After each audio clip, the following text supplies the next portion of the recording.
नमस्कार मित्रांनो, मी पार्थ पन्हाळे तुमचं मनःपूर्वक स्वागत करतो आजच्या आपल्या खास मुलाखतीत. तर आज आपण कम्प्युटर सायन्स इंजिनिअरिंग या अत्यंत वेगाने विकसित होणाऱ्या क्षेत्रावर चर्चा करणार आहोत. तर कम्प्युटर सायन्स इंजिनिअरिंग ही गेले 10 ते 20 वर्ष भारतासारख्या देशामध्ये पॉप्युलॅरिटी, कॉम्पिटिशन आणि सक्सेसच्या टर्म्समध्ये डॉमिनेट करत आहे. तर इथे आपल्यासोबत चर्चा करायला माझ्यासोबत उपस्थित आहेत doctor D P. Gaikwad sir, head of computer engineering department, AISMS college of engineering. Sir नमस्कार सर. तर आपण लगेच या संवादाला सुरुवात करूया. तर सर, हे कम्प्युटर सायन्स इंजिनिअरिंग काय आहे आणि का हे गेले 10 ते 20 वर्ष इंडियासारख्या देशामध्ये डॉमिनेट करतंय? कम्प्युटर इंजिनिअरिंग बेसिकली मशीन आहे. आणि मशीन दोन प्रकारचे असतात, कम्प्युटिंग मशीन आणि साधी मशीन.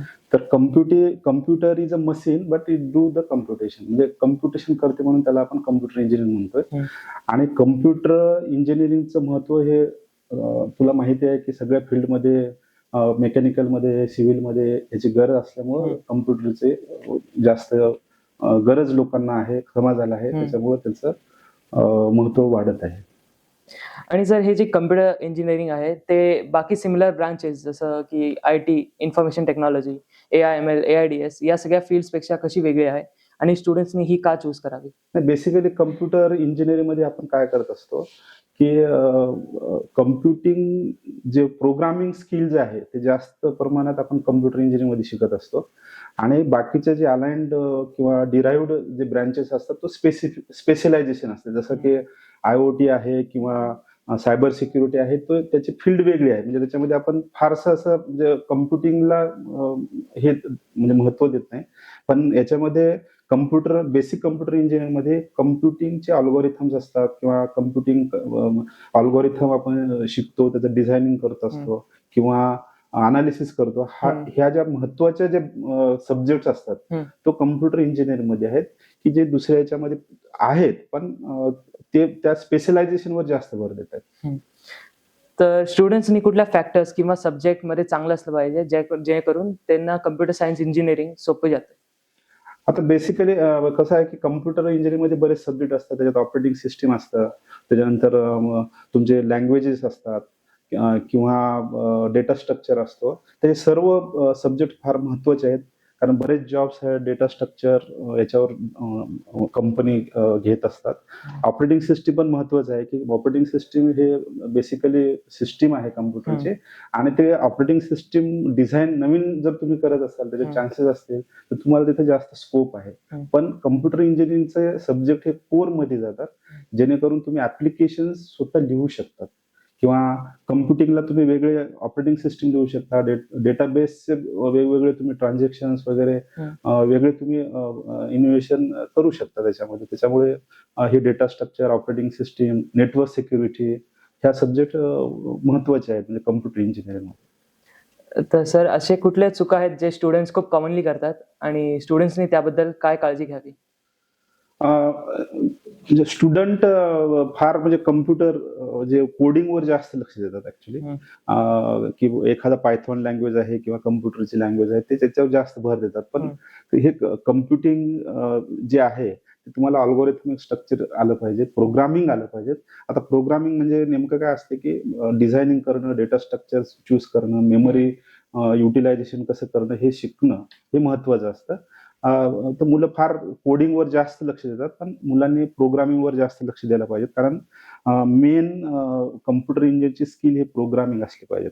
आणि कोडिंग महत्वाचीच आहे, पण एकदा का म्हणजे प्रोग्रामिंग तुम्हाला व्यवस्थित करता आलं डिझाईन, तर मला वाटतं कोडिंग फार अवघड नाही. आणि प्रत्येक ब्रँच मध्ये जे मुलं जे आहेत किंवा हे आहेत तर ते कोडिंग करू शकतात, पण प्रोग्रामिंग हे basic concept of the computing आहे असं मला वाटतं.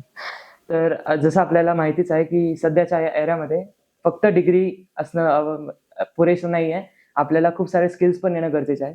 तर सर, असे कुठल्या टाईपचे स्किल्स आहे जे मुलांना या कोर्समध्ये शिकायला मिळतात? आता कम्प्युटर इंजिनिअरिंग मध्ये प्रोग्रामिंग महत्वाचीच आहे आणि कोडिंग पण महत्वाचे आहे. आणि मेन स्किल म्हणजे आता नवीन AI हा म्हणजे डिराइव्ड कम्प्युटरचा एक सब्जेक्ट येतोय. तर सध्या AI ट्रेंड्स खूप आहे मार्केटमध्ये. तर मुलांनी कम्प्युटर इंजिनिअरिंग म्हणजे हे 4 वर्षाचे बेसिक सब्जेक्ट शिकता शिकता जर तुम्ही वेगवेगळे कोर्सेस केले, कोर्सेरा सारखे, NPTEL सारखे, ऑन द AI, तर त्यांना जास्त बेनिफिट होईल. म्हणजे प्लेसमेंट मध्ये किंवा चांगल्या कंपनीमध्ये प्लेस होण्यासाठी तुम्हाला अवांतर म्हणजे ऍडव्हान्स ऑफ द कम्प्युटर येणं गरजेचं आहे. त्याच्यामुळे कोर्सेस आहेत किंवा तुम्ही बाहेर मार्केटमध्ये जर गेला तर तुम्हाला वेगवेगळे मॉड्यूल्स मिळतात. मॉड्यूलचे तुम्ही कोर्स करू शकता, पण ते विदाऊट पे केलं तर आणखी चांगलं होईल. कारण पेमेंट देऊन किंवा खर्च करून शिकण्याची मला तर आवश्यकता वाटत नाही. कारण गव्हर्नमेंटने अशा बऱ्याच स्कीम दिल्या कोर्सेरा सारख्या, जे स्टुडंट कॅन म्हणजे घेऊ शकतात ते. तर हे डिग्री कंप्लीट केल्यानंतर स्टुडंट्स कुठल्या एरियाजमध्ये स्पेशलायझेशन करू शकतात? बेसिकली जे ऍप्लिकेशन लेवलच्या जे कंपन्या आहेत, जसं TCS कंपनी आहे, विप्रो कंपनी आहेत किंवा PSPL कंपनी आहेत, तिथे कोर नॉलेज महत्वाचं असतं. तर तुम्ही प्रोग्राम डेव्हलपमेंट मध्ये किंवा ऍज अ प्रोग्रामर किंवा सॉफ्टवेअर डेव्हलपर मध्ये तुम्हाला जॉब मिळू शकतो. अच्छा, आणि कुठले असे रोल्स आहेत जे करंटली डिमांडमध्ये आहेत इंडस्ट्रीमध्ये किंवा गेले 5-10 वर्षांनंतर डिमांडमध्ये येऊ शकतात? सध्या data structure, data science, AI ह्याचा ट्रेंड खूप आहे. पण ह्याच्यासाठी तुम्हाला बेसिक कम्प्युटरचे सब्जेक्ट येणं फार महत्वाचे आहेत. हे ऍडव्हान्स आहेत, आणि जर तुम्हाला बेसिक सब्जेक्ट जर थ्रोली तुम्हाला जर माहित असेल तर हे ऍडव्हान्स सब्जेक्ट शिकायला मला वाटतं फार वेळ लागणार नाही, आणि ते तुम्ही इझिली करू शकता. आणि हे कम्प्युटर इंजिनिअरिंगचा फ्युचर स्कोप किंवा फ्युचर ट्रेंड्स काय आहेत? फ्युचर ट्रेंड्स म्हणजे आहे स्कोप कम्प्युटरला, काही अप्स अँड डाऊन्स होऊ शकतात, परंतु कम्प्युटरला स्कोप आहे. आणि अशी एकही फील्ड मला वाटते नाहीये की जिथे कम्प्युटरचा यूज होतो. ऍग्रिकल्चर मध्ये होतं, हेल्थ केअर मध्ये होतं, त्याच्यानंतर तुमचे स्टोर्स किपिंग मध्ये होतं, डेटा सायन्स, डेटा इंजिनियर्स हे मोठ्या मोठ्या मॉल्स मध्ये इंजिनियर्स लागतात. त्यामुळे कम्प्युटरला फ्युचरमध्ये स्कोप आहे. आणि जसं आपल्याला माहिती की खूप सारे स्टुडंट्स या फील्डमध्ये जायचे स्वप्न बघतात, तर तुम्ही अशा नवीन ऍस्पायरिंग स्टुडंट्सला काय ऍडवाइस द्याल?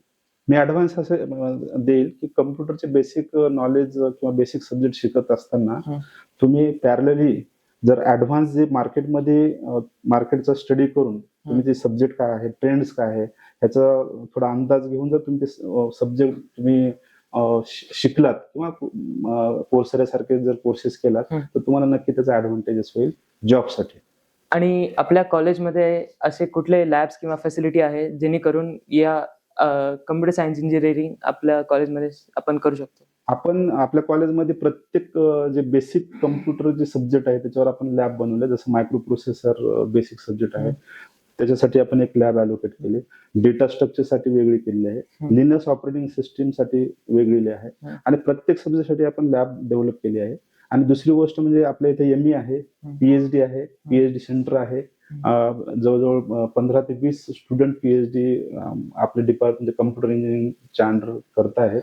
त्याच्यामुळे इथे एक्सप्लोअर जास्त आहे, कारण ME चे स्टुडंट असल्यामुळे ते UGच्या स्टुडंटला गाईड करू शकतात, PhD चे स्टुडंट ME गाईड करू शकतात. म्हणजे असं एक आपल्याकडे हायरार्किक आहे की जेणेकरून ते नॉलेज स्प्रेड करण्यासाठी आपल्याकडे एक प्लॅटफॉर्म आहे, आणि त्या प्लॅटफॉर्मवर बरेच स्टुडंट FE टू PhD एकत्र येऊन ते डिस्कशन करत असतात. तर सर BE BTech नंतर मास्टर्स किंवा पोस्ट ग्रॅज्युएशन करायला काय स्कोप आहे?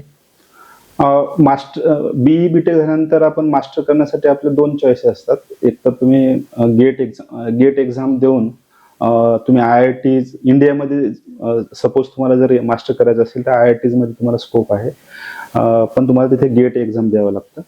आणि MS करण्यासाठी तुम्हाला फॉरेनला जायचं असेल तर तुम्हाला तिथल्या एक्झाम जे लोकल एक्झाम असतात ते पास व्हावं लागतात, आणि तिथे तुम्हाला MS ला चान्सेस आहेत.